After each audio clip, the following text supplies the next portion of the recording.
Let's start with Bob Melvin being fired by Buster Posey. Do you think it was the right move, and what do you think's next for the Giants?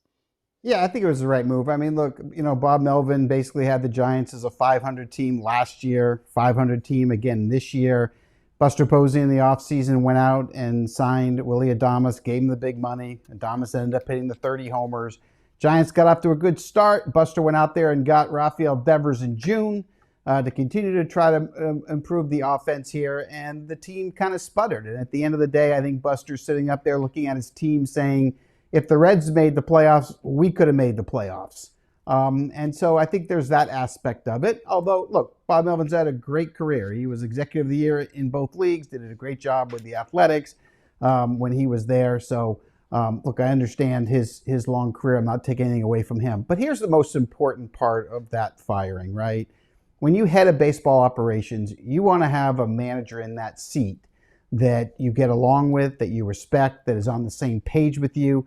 And you like to have your guy in there if it works out. Now, sometimes you inherit a manager and it works and it's fine and you can go on and win. That happens quite a bit as well. But I think if you're Buster Posey, you want your guy in there. I think that's the case. And so, I think for him, he's got a couple of options. Number one, he could see if Bruce Bochy wants to come back. A lot of rumors around San Francisco that that's a possibility. But he is 70 years old. So does Buster want to do that and just try to go for it in the next couple of years? Or the other idea is Buster ends up hiring a younger manager that can be the long-term solution with him, building a team together, which is probably the right decision at this point, just because I think the Dodgers and Padres, their window of winning is going to continue the next couple of years. And I think the Giants are a few years away of being where they want to get to. But the firing, I think, was kind of expected, at least from my perspective. Did Bo Mel do bad enough? Had Buster been the one hiring him, and let's say this was his second year of a 3-year contract and Buster had brought him in, did he do bad enough with this roster, the way it was constructed, to deserve to be fired? I get it what you're saying. You bring in your own guy. He wasn't your guy. Yeah, no, I don't think so. I mean, I think this team was around a 500 team, I think is what you're trying to get at. But I think there's more to it than that. When you're sitting in the seat, it's not just about wins and losses, right? It's about, are you getting the most out of the players that you have? Are you developing the guys you need to develop?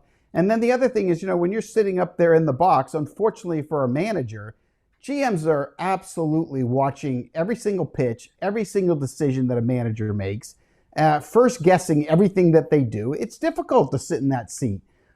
So I think sometimes it's more important than that. And the other thing is, different manager styles work with different teams. I don't spend enough time in the Giants clubhouse to really get the vibe if Bob was the right guy for that particular team. But, there are some teams that need a different voice to reach the potential you want them to be at. And I'm not saying that was just the reason here. But I think if you're running baseball ops, make sure you have the guy in that seat that you want in that seat. Because at the end of the day, you're both going to win or you're both going to fail together. And if you're not on the same page, if you're not watching and seeing the game and watching the development the same way, it can be frustrating and difficult. So, look, a lot of times managers get fired mostly because of the players. I think we all get that. To answer your question clearly, was this about a 500 team? Yes. Do I think another manager would have won more games? Maybe 2 or 3 at the most, but that's about it. 2 or 3 get you in the playoffs, but that's not going to be my next question. My next question is, you look at a guy like Buster Posey. He was a superstar from the jump. Can he, and this is just your opinion, work with somebody, a younger manager, like you said, to build this up who's not a superstar? Because if that's the case, you almost have to go to somebody who's managed before. You almost have to go to somebody who's got that pedigree of winning at other places, and then you come in and the expectation of winning is on Buster Posey putting that down to his manager, who then puts it down to the players. Yeah, Eric, great points all the way across the board. And so, I would say for Buster, it would probably be just because of his inexperience in the front office. Do I think it would be beneficial to bring in a manager that has won before? I mean, I would say yes, only because with my young experience, when I had the job, I needed to go get someone that had won. I hired Davey Johnson who had won 90 games 5 different times. He came in, and together we finished in first place 2 years in a row and made it to the LCS. I go back and I look at that hire. That was huge, not just for the Reds, but it was huge for me personally at the time. Do I think it would benefit Buster to bring in Bruce Bochy, who he knows, who he won 3 world championships with? Yeah, for the short term, I think it would be great. At the same time, I think I trust that Buster Posey knows this game so well, has learned it so well, that if he wanted to bring in an inexperienced manager that had a significant background in the game that he believed in, I think that can work too. AJ, let's talk steaks. Omaha Steaks, to be precise. Big discounts we'll tell you about coming up in just a sec on the website, but also every steak is perfectly aged to maximize tenderness and hand-cut by master butchers in America's heartland. It's been around since 1917. They know what they're doing.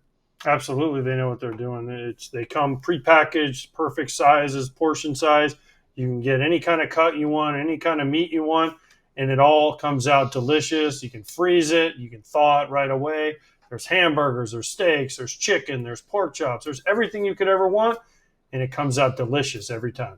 Save big with Omaha Steaks. Visit omahasteaks.com for 50% off site-wide and an extra 20% off select favorites during their early Black Friday sale. And for an extra $35 off, use promo code FOUL at checkout. Terms apply. See site for details. That's 50% off at omahasteaks.com. Promo code FOUL at checkout. Terms apply. See site for details.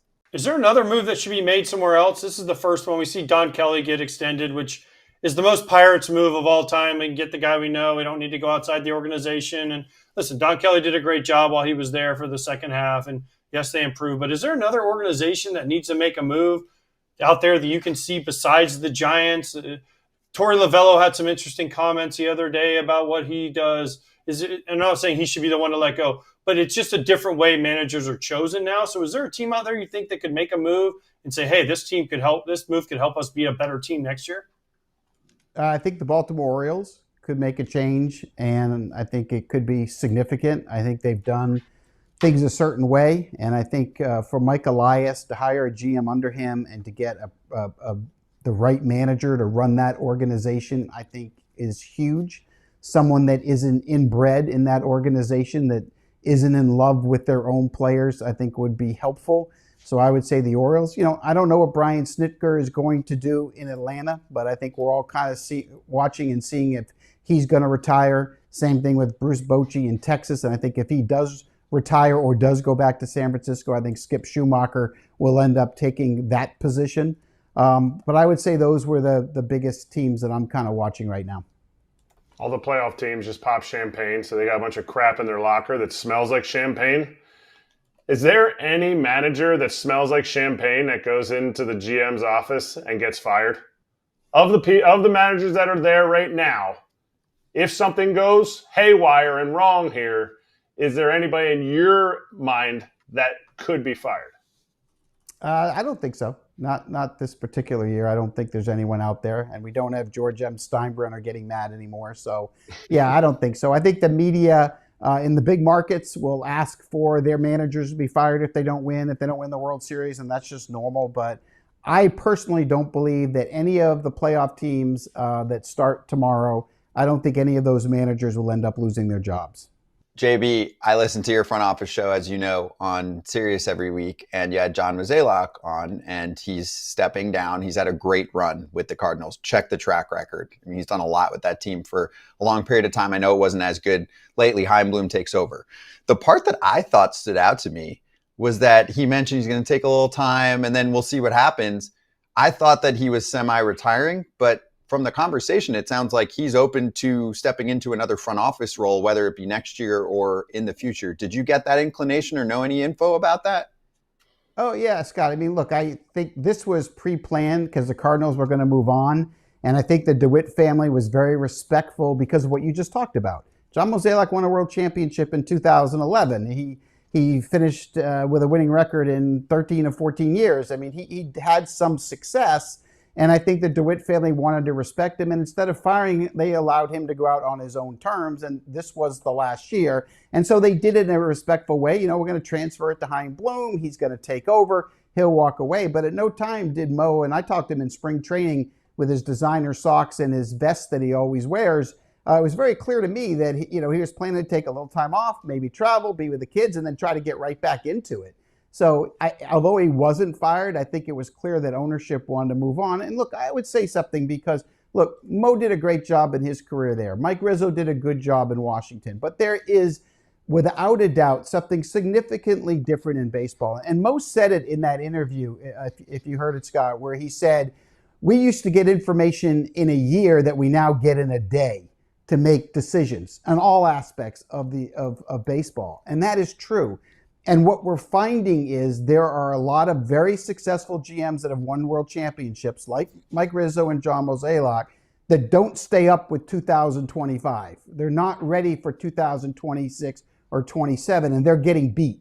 And I think that's the most important thing going forward is, look, you could do this job at age 80 if you wanted to, or 70 as Bruce Bochy is doing. You can do the job at any age, but you have to stay up with what's tomorrow and not live with what was yesterday, because this game is totally different in how you make decisions. So for Mo, yeah, it was probably time. Like for Mike Rizzo, it was probably time. You look at how their organizations have been the last 5 to 7 years, time for a change, and that's okay.